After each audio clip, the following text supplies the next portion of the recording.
+2 पिला माने मिठा रेडी कर रखु एवं आसला बड़ खुशी खबर।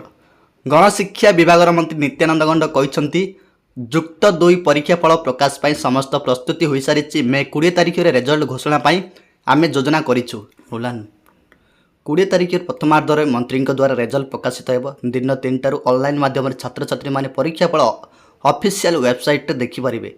उच्च माध्यमिक शिक्षा परिषद CHSE मे 20 तारिख में द्वादश श्रेणी फलाफल 2026 सरकारी वेबसाइट रे प्रकाश करिबो।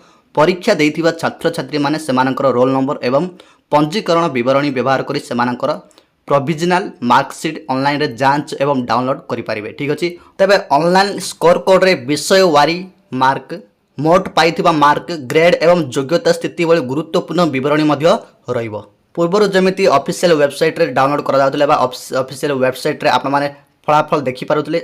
वर्तमान देखंतु एबे कोन कोन आइछि। प्रथम रहिछि CHSE odisha.nic.in, तापर रहिछि results.odisha.gov.in, तापर रहिछि results.digilokar.gov.in. ठीक अछि। तो एई तीनटा रे आपण माने फलाफल आपण मानकर देखि पारिबे। ठीक अछि।